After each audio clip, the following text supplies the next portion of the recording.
Mr. President. Okay, Vuyo, yes. You can go ahead. Mr. President, where members don't do the right thing on their own accord, whose job exactly is it going to be to ask members facing corruption charges to step aside? In other words, will there be a person, office dedicated to this task? And then the second question, in an interview I had with the SG a few weeks ago, he said he had raised with the rest of the ANC's most senior leadership a big concern he has and has evidence of that state law enforcement agencies are being used again to fight factional battles. Did he raise this matter with you, Mr. President? And if so, what was your response? And don't such comments impugn the integrity of state law enforcement agencies? Thanks. Okay, we're taking all questions, President. We're just going to take all questions for officials. I see I'm watching on my participants list. Manyatela, Clement. Thank you very much, Bule. Thank you to the officials. I have just two quick questions. The first one is to the president of the ANC. Mr. President, have you responded to the letter from former President Jacob Zuma? He seemed to be accusing you of destroying the ANC by painting the party with the same brush when it comes to corruption. He says you're trying to save your own skin. What's your response to that letter? And have you engaged with him? Do you plan on doing so? My second question is, why have you decided to approach the Integrity Commission only now? My understanding is that that's what you said to the NEC, that you will be presenting yourself to the Integrity Commission. Why now? Why didn't you do this as soon as questions were raised over the funding of your CR17 campaign? Thank you. Clement, don't make the president to confirm things that you hear through hearsay. The president of the ANC leads the organization. We're going to limit ourselves to what the president has been addressing on. Okay, can we go on, Samkele? Thank you very much, Mr. Pulemab. My question is directed to the president of the ANC. President Ramaphosa, can you please just give us a list as the leader of the organization of who are the formally charged ANC leaders who've got to step aside with immediate effect? Who are they in the National Assembly? Who are they in the executive? Who are they in the various provincial legislatures? On the issue of the letters, Mr. Mabu, we are going to ask this question without fear or favor. Mr. President, the NEC seemingly endorsed your letter against that of your predecessor, Jacob Zuma. Is this a showing of how strong you are in the National Executive Committee of the African National Congress? And seemingly, why is the former president now having a voice to voice out his opinions on the organization, as he did not respond to the letter that was written to him in 2009 by his predecessor, Thabo Mbeki? And lastly, on the issue of Zandile Kumete, did you have an engagement with Mtumiseni Ntuli and Sehle Zigalala on Zandile Kumete stepping aside with immediate effect alongside Michael Mabuya Khulu, laying the foundation for this past weekend's NEC? And what was your view of Tony Yenge asking you to step aside? Okay, I also ask a question. My question is directed to President Ramaphosa. Wait, oh, Sophie, you are not here. I can't see you. I can't see you on the chat. We are sharing facilities at SABC. I'm with Samkela. Oh, that's fine. But let me take CD. After CD, I'm coming to you. CD. Thank you so much. Hello, everybody. My first question is around the Integrity Committee. You know, at the last NEC, there was a commitment to try and strengthen it. How has it been strengthened since the last NEC? And also, Mr. President, just to try and understand this, so we do hear that you are going to the Integrity Committee, so is the SG. The one thing that's been strange, or at least misunderstood, about the Integrity Committee is that it bases a lot of what it does on what media reports are. And one might want to argue that, and I think it's an indictment of my industry, if you may, that there is a bias towards you and there's a bias against the SG. So does that not play a role in predetermining the outcomes as far as the Integrity Committee is concerned? How do you avoid that? And then my last one, again on the Integrity Committee, what does this then say after this NEC, say about the Deputy President, who supposedly was not necessarily cleared? And then what does it say about Deputy Finance Minister David Masondo? Did the NEC discuss his fate as far as the recommendations were made by the Integrity Committee? Thank you. Okay, I've got another question from Karima. Karima, can you come in? the President to clarify. Hi, this is Karima. I want to ask a question to President Ramaphosa. I want him to clarify what he means when he says the NEC wants law enforcement agencies to act immediately. The reason I'm asking this question is because according to an NPA report, the de Kock report, several senior prosecutors, including 2 provincial heads, are found to have acted unlawfully. Now, the president of the country appoints those prosecutors. And I want to ask the president of the ANC if the NPA, if the ANC is suggesting that the NPA address those matters to the president of the country, because it's only him that can act. And if those who are supposed to uphold the rule of law are guilty of breaking the law, surely it undermines the Constitution and the fight against corruption. So can the president of the ANC ask the president of the country if the NPA has written to him about the conduct of these 2 prosecutors and whether indeed he's going to set up a commission of inquiry like he did with Advocate Jiba and Advocate Mukwebe? That's the first question.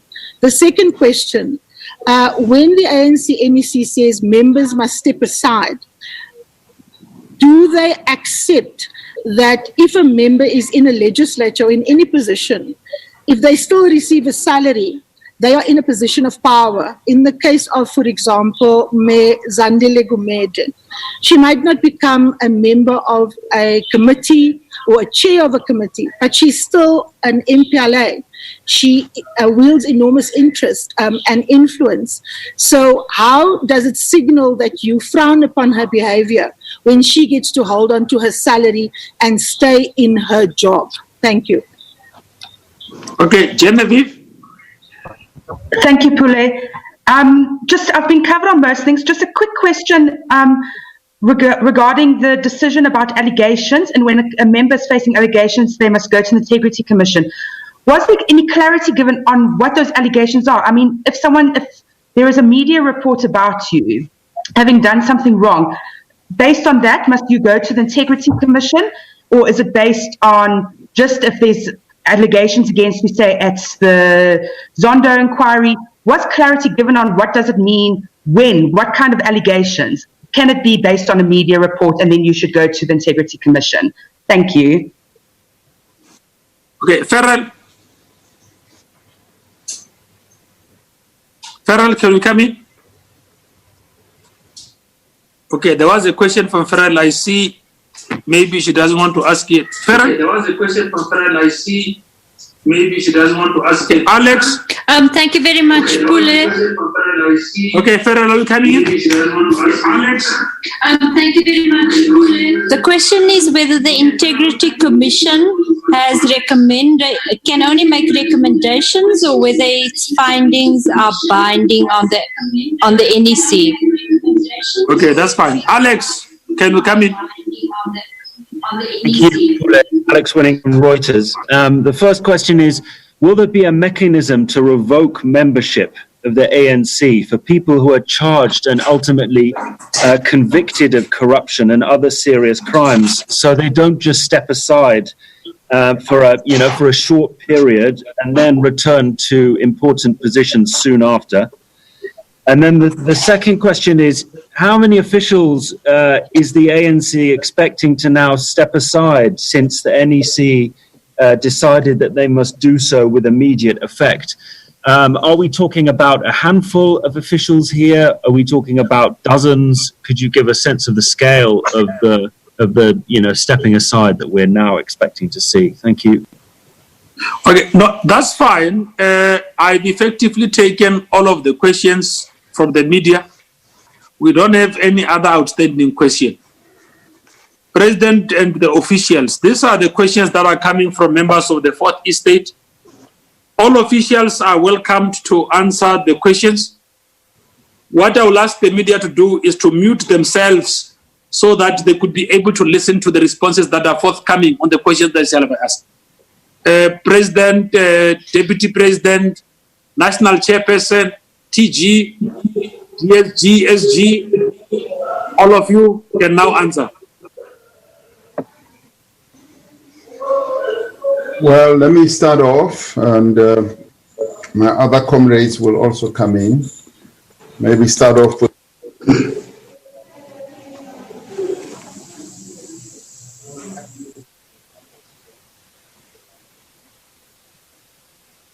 President is mute. You're muted, President. President, we can't hear you. Am I muted still? You are fine now. Oh, okay. Thank you. Sorry. Okay. On Vuyomvoko's question, that what happens when members don't do the right things and step aside, our constitution is very clear on matters like these. And let me say that much of the decisions that were taken by the National Executive Committee are embedded in the ANC's constitution.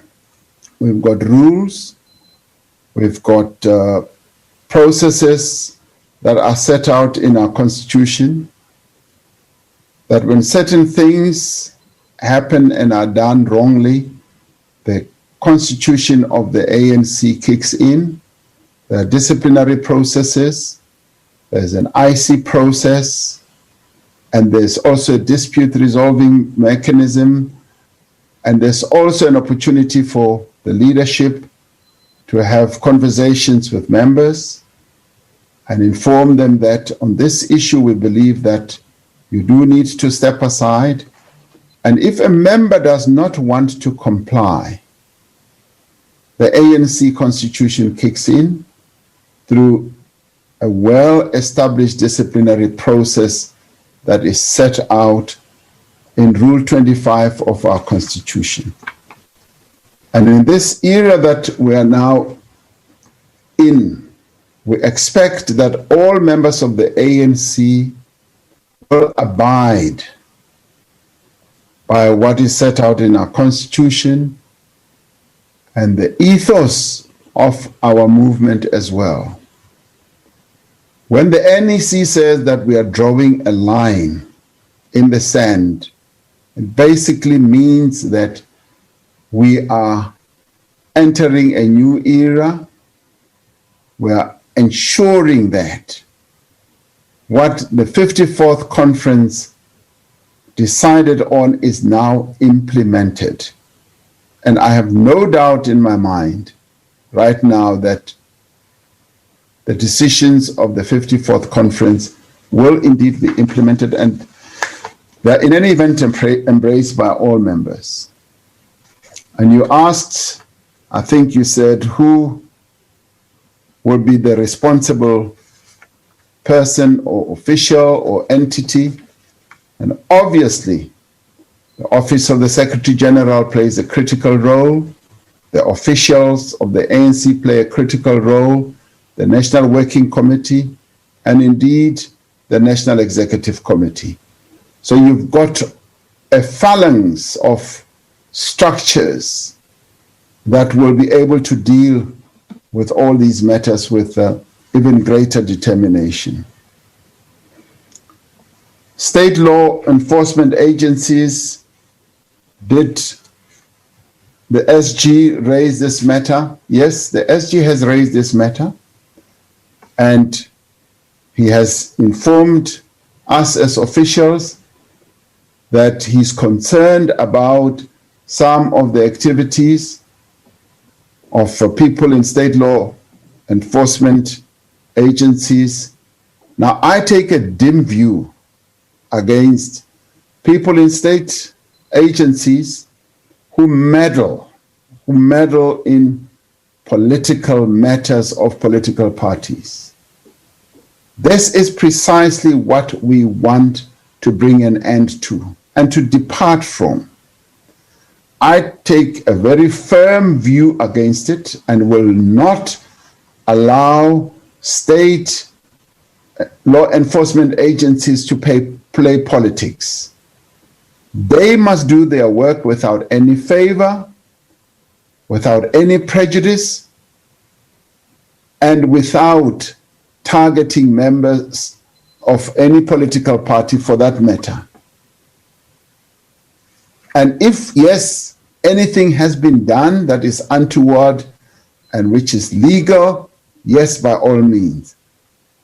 But the issue of spying, the issue of targeting, listening to conversations, that must be desisted from. And I say that advisedly because I've been a victim of that as well. So I want to see that coming to an end. State agencies must never be used to fight political battles, and they must not get embroiled in the politics of political parties. And if we are to find anyone who's involved in that, we will take firm action, absolutely firm action. From Mayatula, have I responded to the letter that was penned by former President Jacob Zuma? No, I have not responded. I received many letters as president of the ANC, and this letter happens to be one of those. So I have not responded, and obviously the letter is being debated, it's being talked about, and so I have not responded to the letter, and I don't even know what the reasoning for the letters were, and will not even publicly entertain issues that are raised in the letter, because I think it's important as leaders where we are, that if we are to engage in discussions, we should do it within the confines of our movement as leaders. Now, Samkele says, the letter is this power contest that the NEC endorsed the letter. I don't get involved. This is not a power contest. What we are seeking to do is to reposition the African National Congress, and we reposition it by adhering to our policies, adhering to the implementing the decisions that were taken at our 54th conference. There's just no magic about it. It is really those decisions that were taken by the 54th conference that are in the process of being implemented. Did I have discussions with comrades from KZN about comrades Zandile Kumete and Mike Mabuyakulu? The answer is yes. As leaders, we have discussions like that.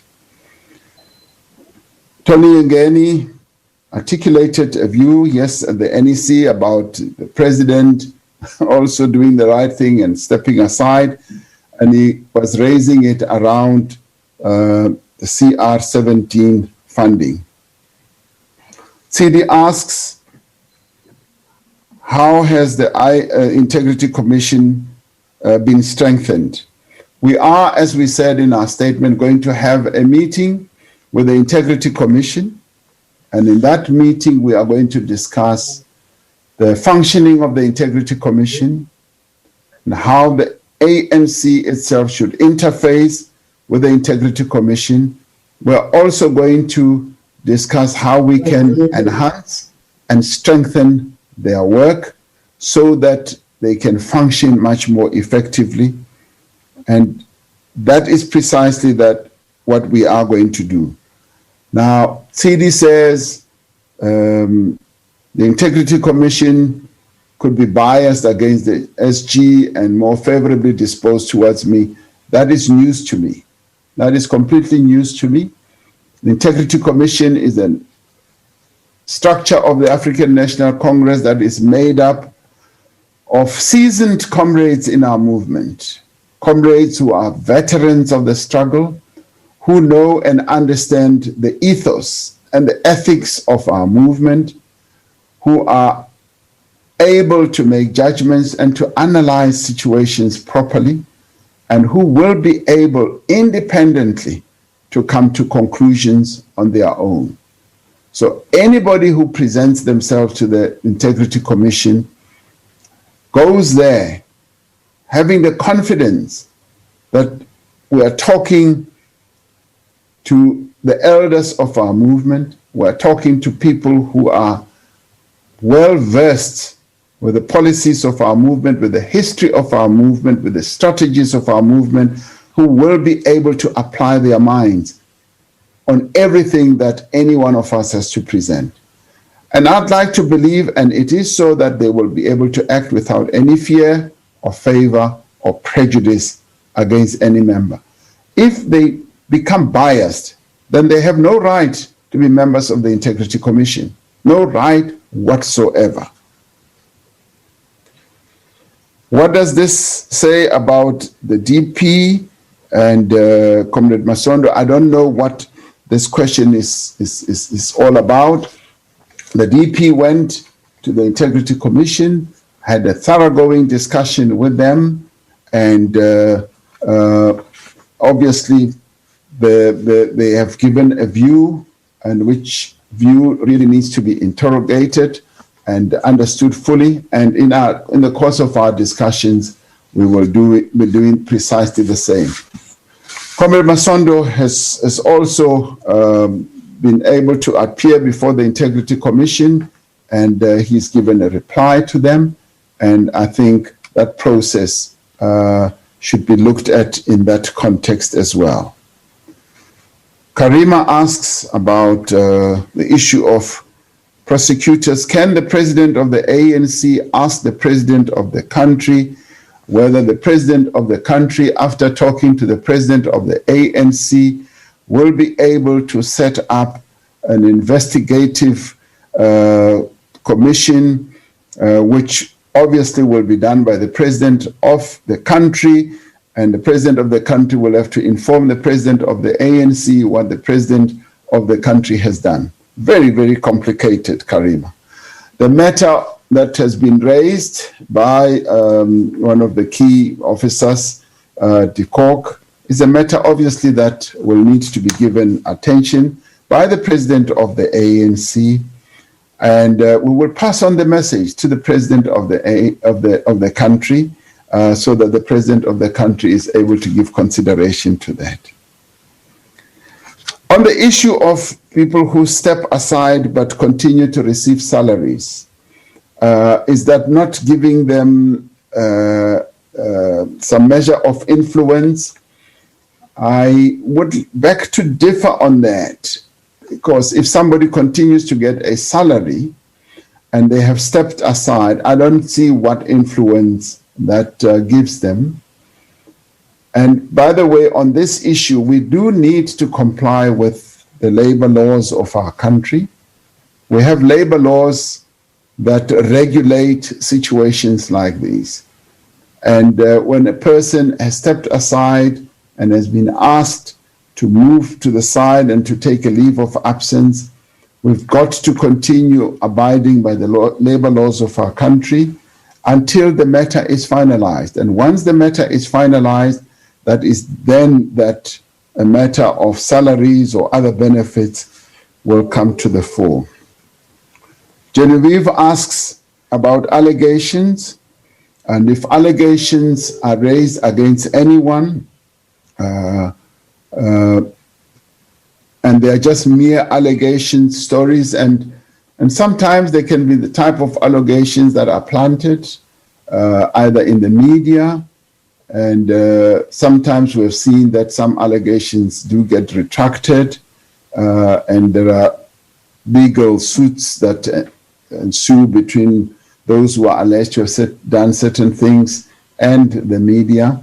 And in this regard, we say, even the media should be really, sure of their facts, but we leave that to them, no doubt. But if allegations are made and there are allegations that have weight, the person should go to the Integrity Commission. That is what the 54th conference decided, that if there are allegations against anyone that have to do with corruption or serious crimes, even before that person is charged, they must do the right thing and go to the Integrity Commission, because failure to do so could get the Integrity Commission to either call you or to come to certain conclusions. So we say that there have to be serious allegations that are of such a nature that somebody must go and answer for themselves in a satisfactory manner and open up to the Integrity Commission. And once they have done so, the Integrity Commission will give consideration to what they are saying and come to a view. And they may say, in our view, this does not need you to either step aside or take any action. But at the same time, we've got other structures in our constitution that can kick in. A disciplinary process can also be invoked against a person. Ferrier says, are the decisions of the Integrity Commission binding? Thus far, even at our conference, this is a matter that is still to be discussed and finalized. And we are going to have this meeting with the Integrity Commission. The Integrity Commission will be able to have a thoroughgoing discussion with the NEC. And in my view, ideally, decisions of the Integrity Commission must be binding, because the Integrity Commission is set up to look after the ethos, the values, and the ethics of the African National Congress. Alex says, will there be a mechanism to revoke, and I wrote revoke the membership? Yes. Is there a mechanism to revoke the membership? Yes, of course.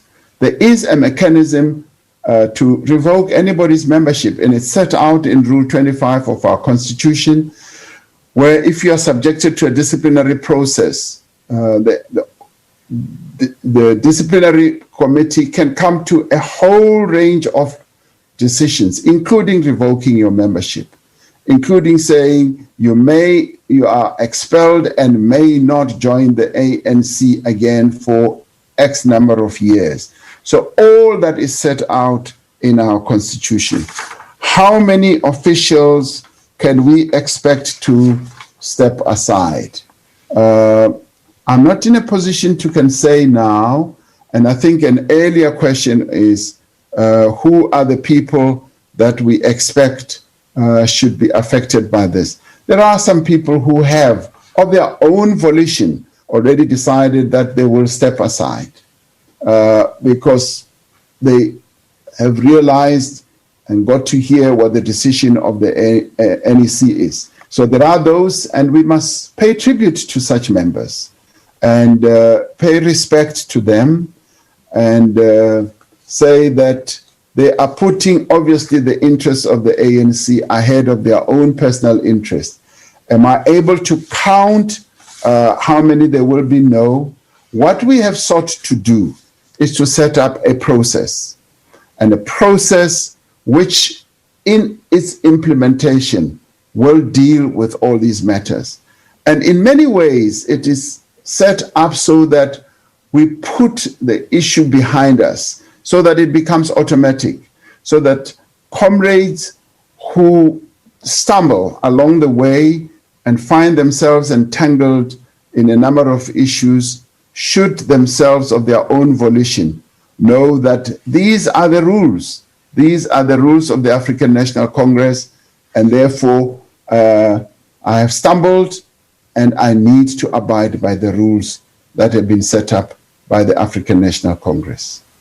But I'm sure that other officials are ready, willing, and able to add, and I see that the national chairperson and other officials will be able to add to some of these questions.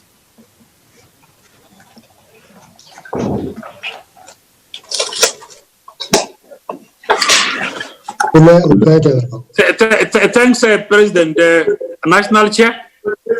No, I wanted to add on two issues.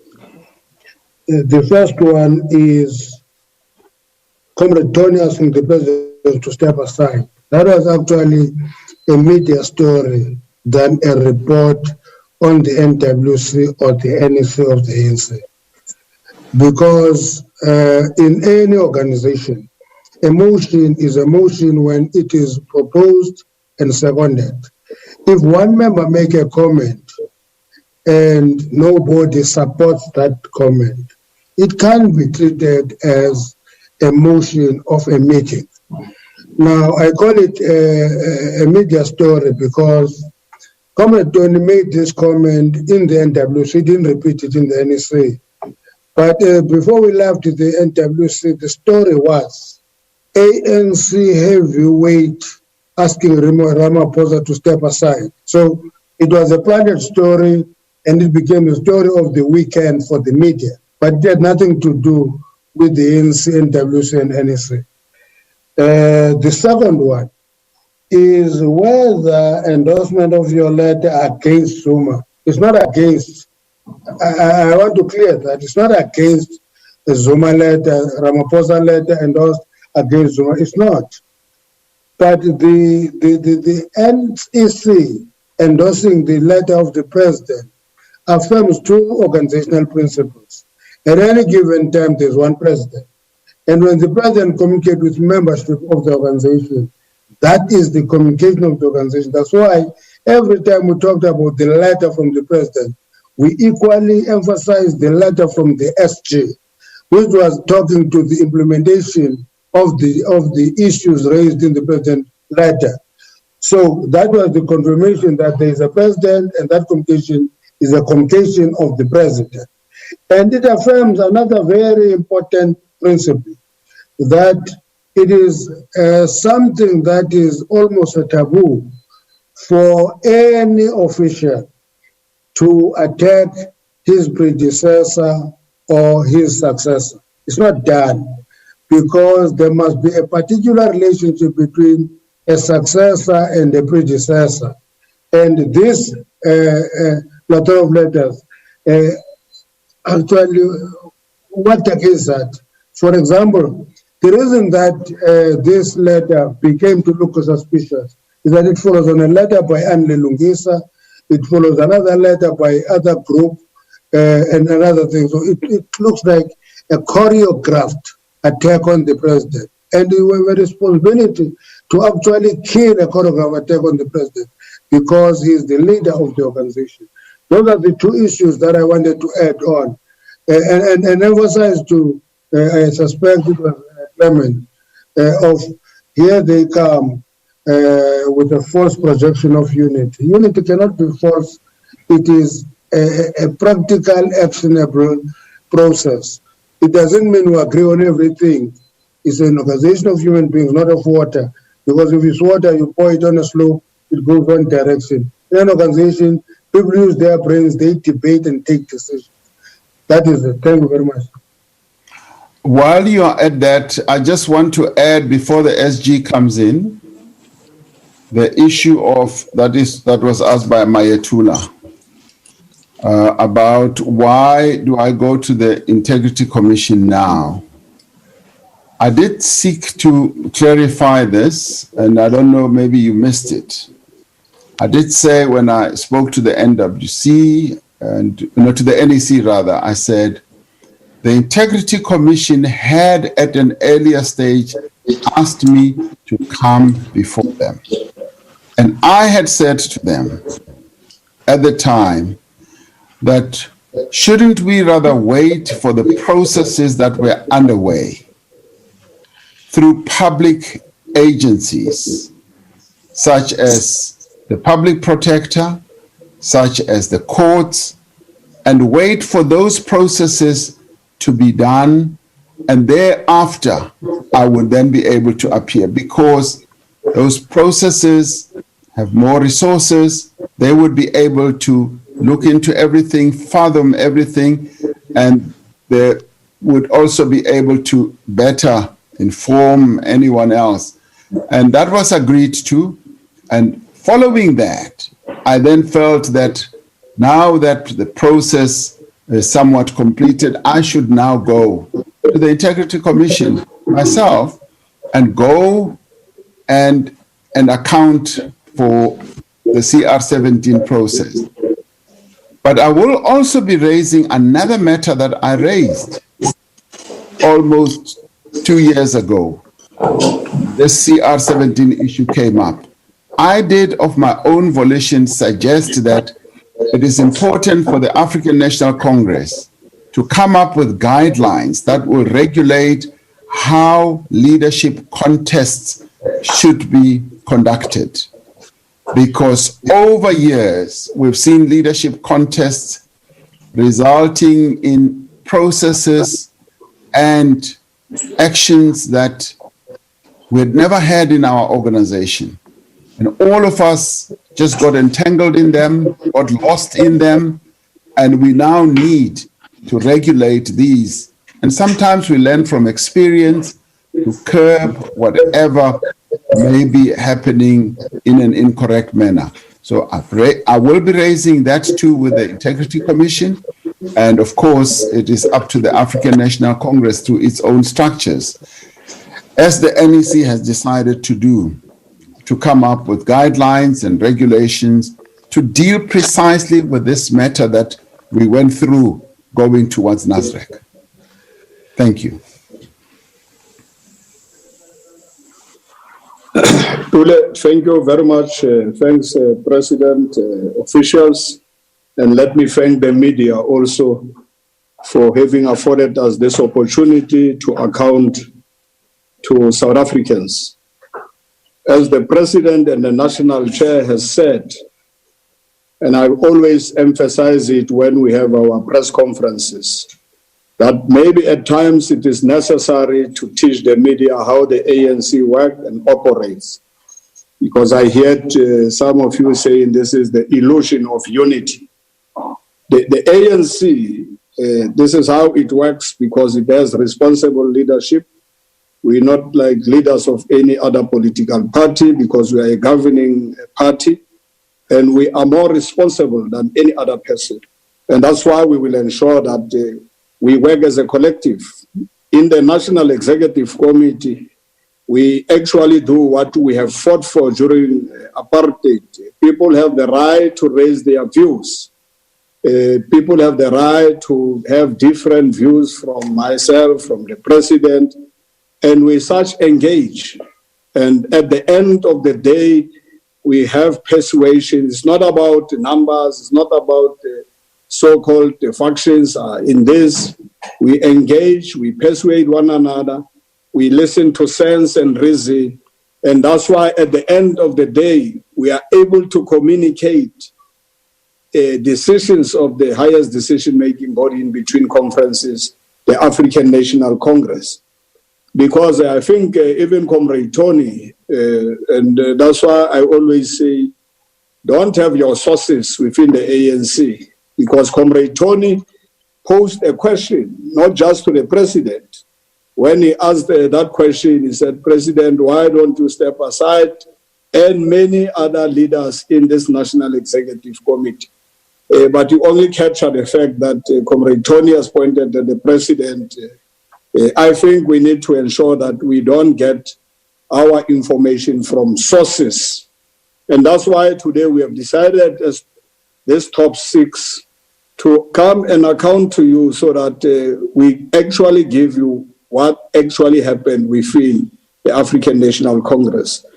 And as President has said, and as the statement says, we have discussed the letter of the President. By the way, before the President even penned, we communicated, myself and the President, because we keep that interaction, we keep that touch with all of us. I do interact with the Deputy President, the National Chair, our office as SGO, Comrade Jesse. When we do our work, that's what we actually do. President, there are these issues. So President, when he penned that letter, he did actually consult with me, and I said, President, it does actually happen. It does make sense. This is how the African National Congress has operated. many years ago. And it is still the ANC of yesteryear.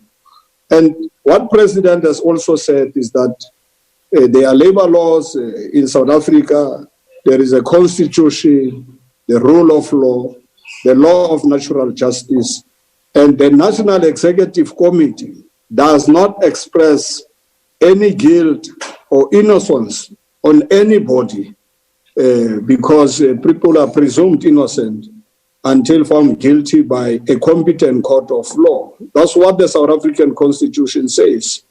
And the ANC is part of that South African body politics, and the constitution of the country is supreme. But the ANC has its own processes, and that's why the President has outlined those processes in terms of us moving forward. In fact, on corruption, President, we said we have to fight it very hard, but we must fight the corrupter, the corruptee, and the facilitator of corruption. That's what we should actually try and start doing as the African National Congress.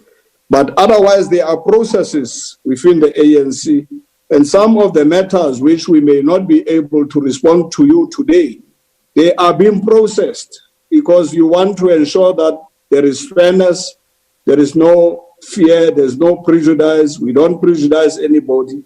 We act not in a factional way. We actually keep the character of the African National Congress. And that's why I think President have said we deal with matters within the confines of the ANC. I just wanted to emphasize those points because they are very, very important and crucial. And that's why we are also saying to the media, don't push law enforcement agencies to do what is wrong. Give law enforcement agencies the right to investigate, the right to do their work without biasness, without any fear. President have said it. I think everybody in the country, including law enforcement agencies, hear what the head of state is actually saying. And I want to close it by saying, lastly, we are in politics. And in politics, we have to understand certain things. That it's not conspiracy theory. If you want to finish this movement, the ANC, you have to start at the head. We can see all those things, and we are able to assess from time to time, and that's why we internally discuss matters. And we have expressed a view, all of us, that let's maintain the unity of the movement. It's not illusion of unity. And where we have to engage the President, President Zuma, officials will actually do so, because we respect all those former presidents, and whenever there is an issue out there, the right thing to do is to engage. That's how the ANC has actually come into power. We respect freedom of association, freedom of speech, we interact, we persuade, we don't work. That's why we consult society. That's why we consult stakeholders. That's why we are saying to society, work with us, we want to work with you. Simple, humble leadership of the African National Congress. Thank you, Chair.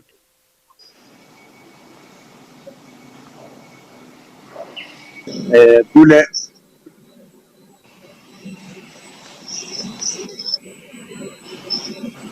Please come back and unmute.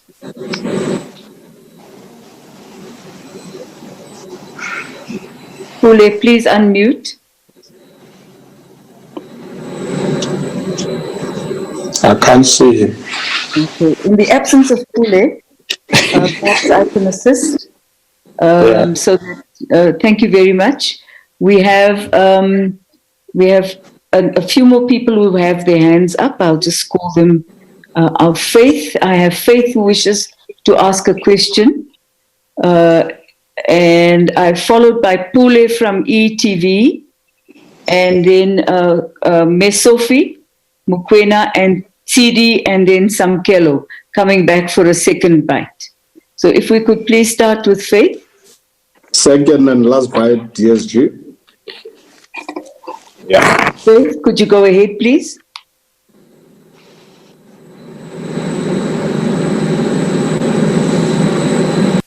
Faith is not asking the question.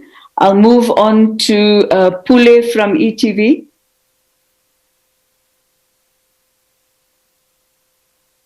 also not available. Ms. Sophie, please go ahead.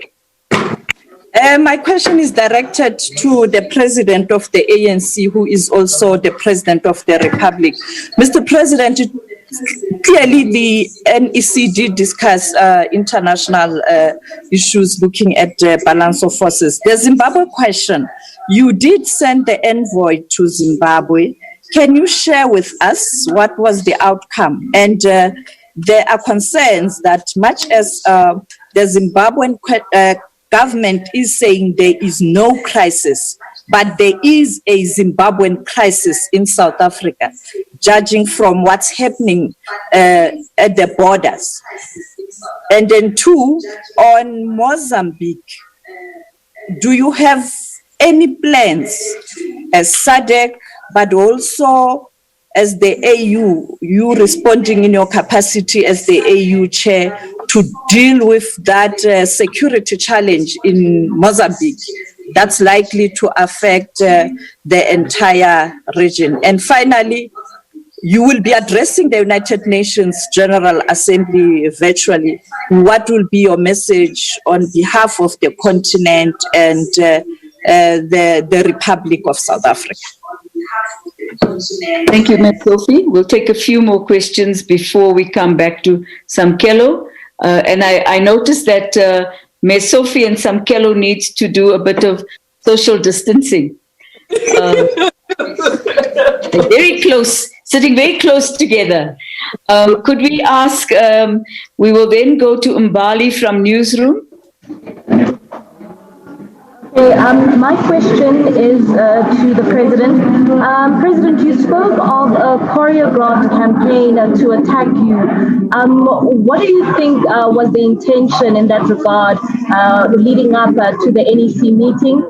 And coming back to the letter from former President Jacob Zuma, one would also say that it was actually bordering on basically to insult you. What will the ANC be doing when it comes to this letter? Are you planning on dealing with this on a disciplinary level? And also, just the last one from me, when it comes to the issues around corruption and those who have been convicted of corruption, can you clarify, President, whether this decision will also apply retrospectively, basically also dealing with the issues around people like Tony Yengeni as well as Andile Lungisa? Thank you very much. Samkelo, please go ahead. Thank you very much, DSG. My question is directed to the Deputy President. Mr. Deputy President, where have you been in the past few months? South Africans have been wondering where is the Deputy President, Honorable David Dabete Mabuza. And to the ANC top six, what steps you as a collective officials of the African National Congress will you be trying to take to try and unite the divisions that are seemingly there between the successor and the predecessor, between now and the 54th National Conference? Clearly, that letter addressed to the President by the predecessor stipulates a vote of no confidence against the incumbent and says the incumbent's leadership over the ANC is seemingly ignoring all of the 54th National Conference resolutions, such as land expropriation, the nationalization of the South African Reserve Bank. How will you do to try and unite these seemingly still warring factions? And lastly, Mr. Deputy President, how is the unity campaign that you started in the ANC going? It's seemingly crumbling. Thank you. Thank you very much, Samkelo. Tsidi? Thank you so much. Can I just very quickly say to the officials, this is what we actually want from all of you, to engage a little bit more with the media. I just wanted to put that out there. But just a very quick question, few quick questions. This is said to be a choreographed attack. Can I ask from who specifically and to what end? And then just around the MPs who have been asked to step aside, is that asking them to resign or to take extended leave? As far as the SG is concerned, what charges have you been asked to appear on before the Integrity Commission? And then there's another question around the ANC Youth League. I know that there is a task team, a letter was written. I know a lot of young people in the ANC are unhappy about that particular issue. And my last one, I promise, my last one. In Gauteng, two members, two officials, one a former mayor and one a current mayor, were told to step aside based on VBS, the VBS matter. Those two indicated to media that they would be going to the NEC to ask for you to have a say, saying that they don't agree with the PEC decision. Did the NEC discuss the fate of Boyce Maneli and Mapi for Litie? Thank you. That's it. Thank you very much. Clement, please go ahead. Clement? Okay. I will then go to Vuyo.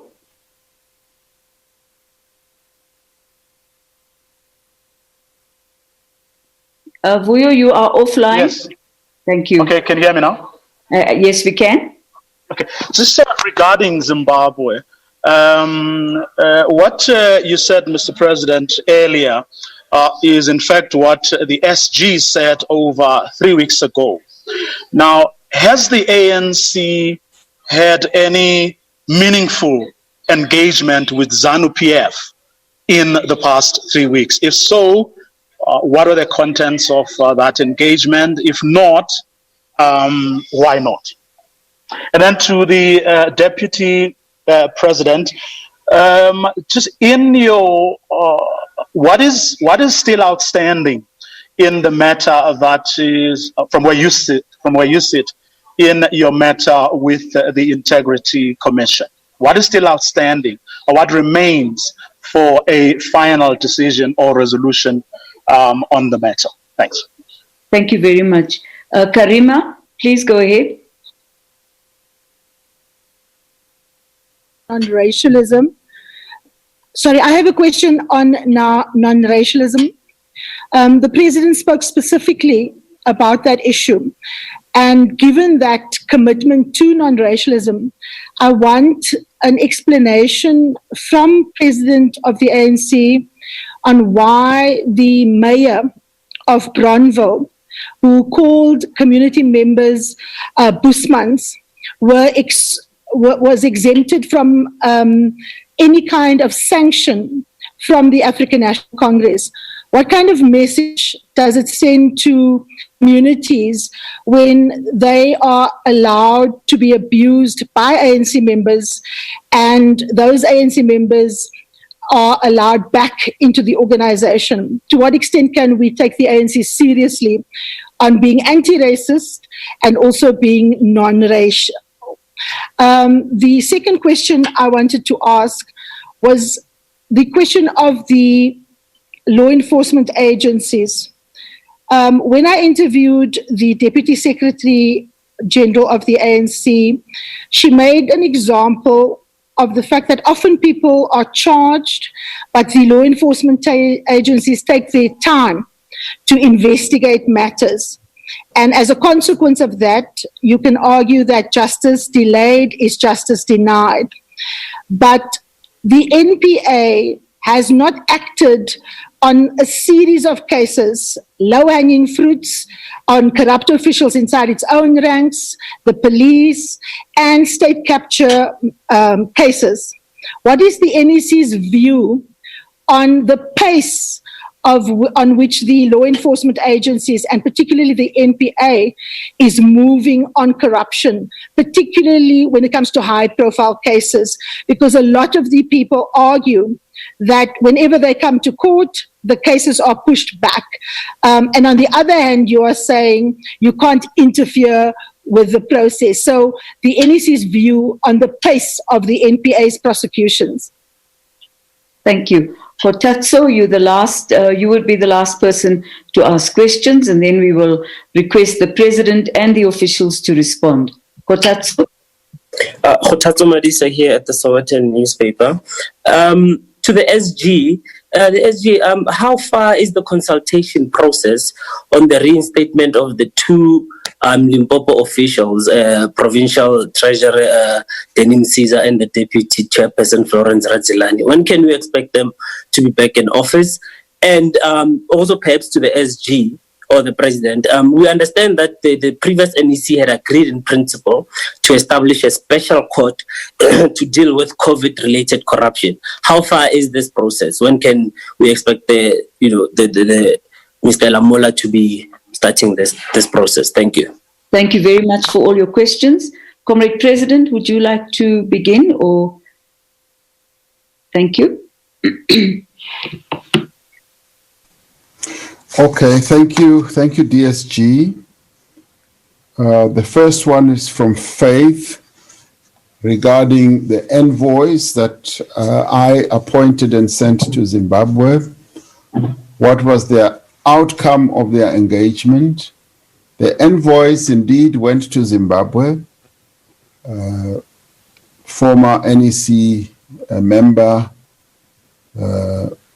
Sidney Mufamadi, former Speaker of our National Assembly, Baleka Mbete, and former Minister and NEC member, as well as NEC member Mbete, Mwako Ramatlodi.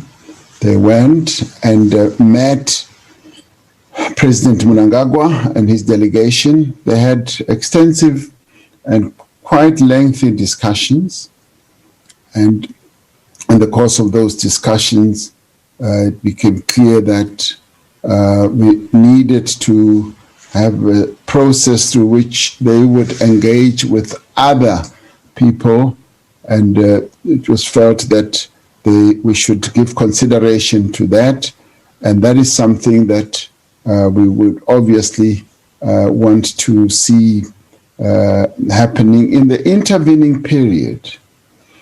As the African National Congress, and I think this begins to answer another question, we have decided that we should also have party-to-party discussions. Yes, indeed, the Secretary General spoke about this, and we've now reinforced the need for this, and the Secretary General will be finalizing the delegation that will be going to Zimbabwe in days to go and meet with the Zimbabwe the political governing party, ZANU-PF. In my discussion with President Mnangagwa, we discussed this, and he informed me that their Politburo wanted and desired to be in conversation with the ANC as the governing party in our country to discuss more fully the situation in Zimbabwe. And in that regard, both of us as heads of our governing parties, we agreed that this delegation should now proceed, and that our Secretary Generals must facilitate the meeting that should happen as quickly as possible. And as you heard, the National Executive Committee expressed a deep desire that when they get there, they should have an opportunity of meeting other stakeholders in Zimbabwe. And clearly, it is important that we get as broad a view of what is happening in Zimbabwe as we possibly can. Because as you correctly say, we are having to deal with a situation on our borders. The concerns that you articulated, we are continuing to feel them on our border. And it's important that as neighbors, we're able to discuss these types of matters so that we see the extent to which we can be supportive of one another in whatever shape or form. So that is going to be proceeding. I am sure that we will be able, as we approach the matter on all sides, we'll be able to get to grips with the situation that is unfolding there. With regard to Mozambique, are there plans to deal with the security challenge? Yes, at the SADC level, yes, the matter has been discussed quite extensively based on briefings from Mozambique itself. And as you well know, President Nyusi of Mozambique is now the chair of our region, SADC, and we are involved through various other SADC structures to be well informed and to see the extent to which plans can be put together to deal with the security challenge that we are facing there.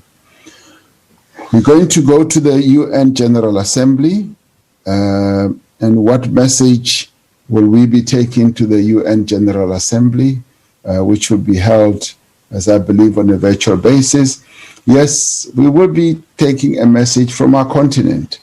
It is a message that has to deal with the challenge that we now face of COVID-19, the health challenge that the entire continent is facing, but also the economic challenge that the continent is having to deal with, particularly in relation to the debt burden that many countries on our continent have.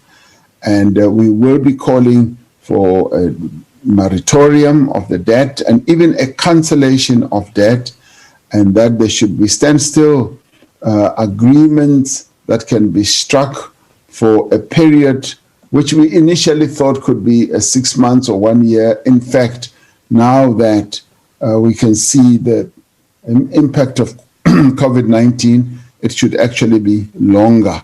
It should actually be even 4 years. And we should also be advocating of countries on our continent. Mbali.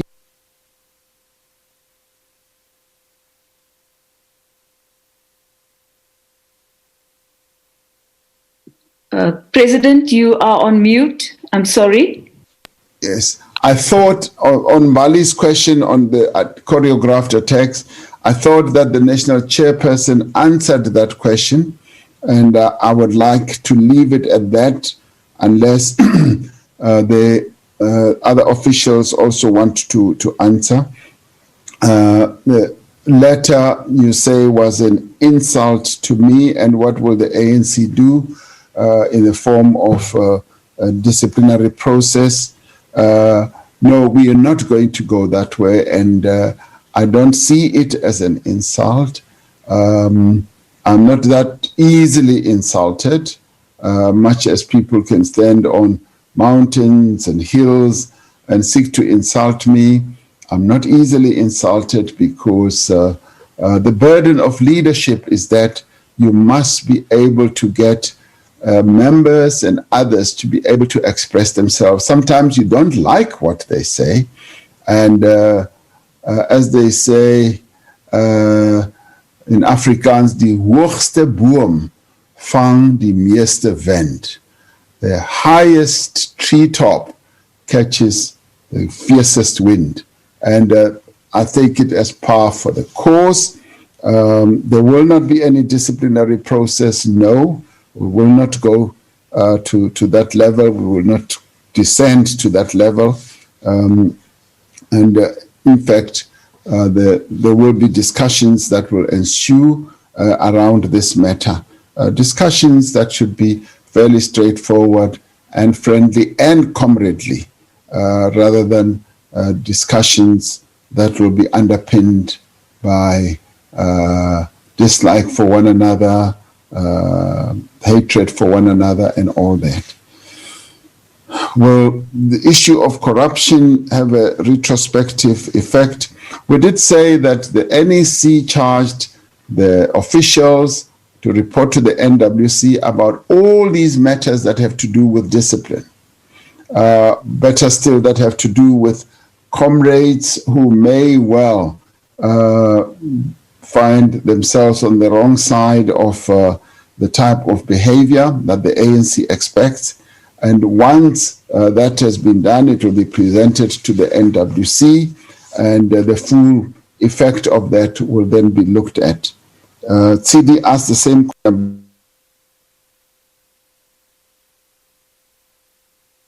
President, you have muted. I think there's an automatic muting process that is underway. I don't know who amongst the journalists is controlling it.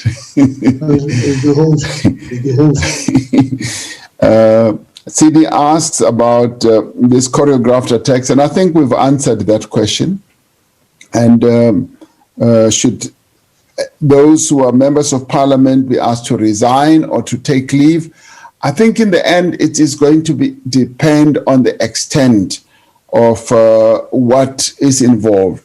We're going to be involved in a process that leads to the implementation of our resolution. And we are going to be quite structured. We're going to be quite methodical about dealing with these matters. On the Youth League matters, I'll leave it to the SGO to answer. I did answer Vuyo's question about, has the ANC had any meaningful contact with ZANU-PF? That I have answered. On the issue of non-racialism, particularly as it impacts on the disciplinary process that ensued in Bronville, particularly the mayor, this matter is being discussed.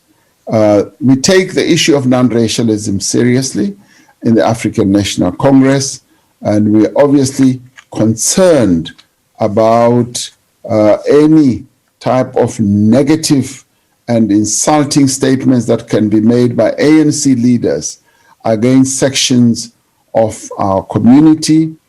So the ANC is very clear and firm on that. And it was for that process that the mayor was subjected to a disciplinary process. And the matter is continuing to be handled, and we will find a solution around that. On the NPA that Karima has asked, the NPA has not acted on many cases. I think the NPA will confess that they are the first to say that in terms of stabilizing the NPA, they are having to address a number of issues. Great progress is being made, and the NPA was targeted in the past for destabilization, for weakening, but we are strengthening the NPA. We are repositioning the NPA, and to have appointed the Independent Directorate of Investigations is also important, and to have actually also given them the powers that we have of an investigative nature and a prosecutorial nature is an important step towards dealing with cases of corruption.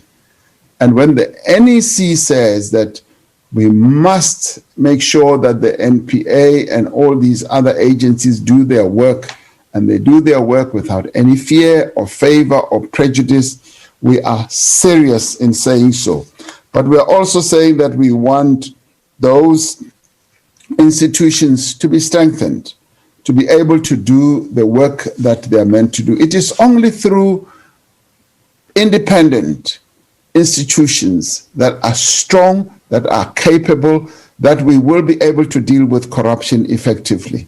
And yes, I still stand firm on this. The President of the Republic cannot be a prosecutor, cannot be a person who arrests, and cannot be a judge.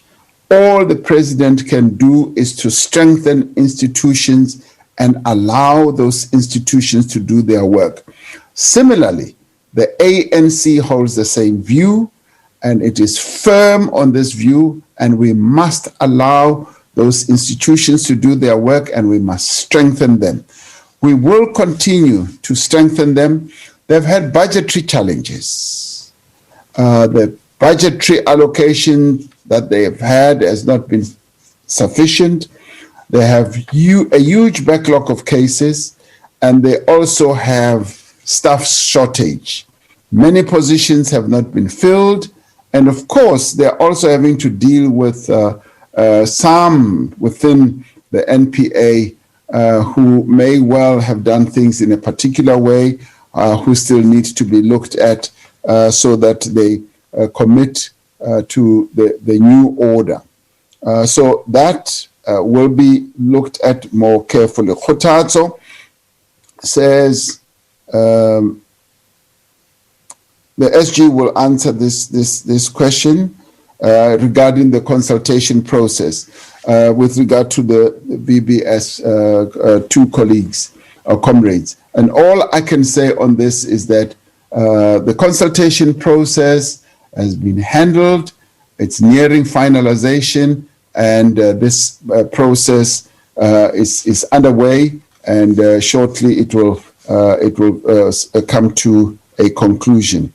You also asked Khutatso about special courts on COVID-related matters. It revolves also around the issue we have addressed, the financial capability or empowerment of all these institutions is a key matter that we are currently looking at and examining. Myself and the Minister of Justice, as well as the Minister of Finance, we're looking precisely at this matter because the COVID-related cases are piling up and they need to be handled very, very quickly, transparently, because that is what our people expect. I'm expecting that we will have an answer shortly. I do think there is a need to prosecute these cases on a special basis through a specialized type of court process, but it requires the financial capability which we are looking at the moment. Comrade DSG rather, that is I think the questions that were directed partly at myself, and I'm sure that the other comrades will be able to answer other questions.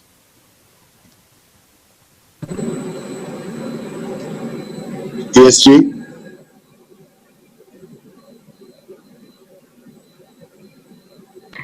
Comrade Deputy President, please, if there's any question you wish to answer.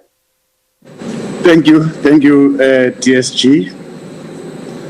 President, officials, members of the media, thank you very much for the opportunity. Two or three questions, two from Samgelo. One on my health. I must say that I took ill for a period of a month. It's merely because of my health condition. And I was in the good hands of doctors in the country. So I came back. This, I think, is my 10th day at work. And my health situation is improving. So I'm grateful that I survived. Some of our people already were circulating information that I'm dead. Well, I'm still alive. It was a very, very difficult situation. Of course, if you're ill, it's not an easy situation. Your second question about the unity of the ANC. From where I'm sitting, I can say the ANC did well from Nasrec to date. Of course, you'll realize that in between, we take some few steps forward, and at times we take few steps backward. But overall, I think the president has led the ANC very well to date, given all the challenges that we had pre-Nasrec and after Nasrec. And I must commend the officials for really sticking together under difficult conditions. Well, at times I can see it's difficult, but all influenced by our environment. I can tell you that the media also was not very helpful. You can see in the kind of discussion that we are talking about today, there's an issue about Comrade Tony, what was said in a meeting, the context in which it was said, it is not the context in which it is reported. So certain issues get exaggerated and becomes very difficult for the ANC to handle. Of course, in certain instances, the media is spot on. I think our biggest challenge that we need to deal with as the movement is the ability to focus on the priorities and the responsibilities that are before us and stop to be inward looking. And I'm sure the president is very helpful. We're grateful that he's doing everything in his power to really unite the organization. Of course, assisted by the officials, and I'm sure that down the line, we are going to win this one, though difficult. It's difficult, but we are going to win it. It's our mission, and I think we are equal to the mission. It's not an easy mission, given all the challenges that we have gone through over the years, right from Polokwane to date. The question from from Vuyo, well, you'll remember, Vuyo, that I decided to step aside. Of course, having spoken to the officials, insisted on the officials that I must step aside and allow the Integrity Commission to. We had a very thoroughgoing discussion with the president, and finally the president agreed, allowed me to step aside. And the entire officials allowed. And the president spoke to the Integrity Commission to say, allow all these comrades an opportunity to present themselves, of which they agreed, and we presented ourselves. So I made my presentation to the Integrity Commission. Of course, with some discomfort in the process at which they have arrived in their own decision, and the very fact that in the process I was never called. According to them, I was not supposed to be called. I was supposed to present myself. I think we discussed that, and we found one another. And then I left, went back to the officials. Then the Integrity Commission wrote their own report about all the engagement which they had, all the comrades that presented themselves before them, seeking to say these comrades can proceed and do their work in the different legislatures. That was presented to the NEC. It's in that regard that I was allowed to go back to Parliament. I've never insisted to go back. I was prepared to go the extra mile, deal with all the issues that are raised by the Integrity Commission. So from where I'm sitting, maybe there might be new issues, but we're always prepared to listen to the Integrity Commission, and we're always prepared to step aside when we're called upon to step aside. So there should be no quarrel. There should be no issue really that seeks to say we are undermining the Integrity Commission. That is why the president is leading by example. going there himself after discussing with the Integrity Commission. So all of us, when called upon to go to the Integrity Commission, we will go. All members of the organization will do so. We need just to strengthen our processes. We're still going to meet with the Integrity Commission to iron out a few issues so that whatever we do, there should be some sequence and coordination in the public space. So yes, I'll await for the next bite if I'm called by the Integrity Commission. But as of now, I think the matter was concluded. Thank you very much, DSG. Thank you very much, Comrade DP. Comrade SG, I will leave you to round up. I'll ask the deputy, I'll ask the national chair and the treasurer if they'd like to make a comment before you round up with the question on the youth league. Comrade Vedamantash?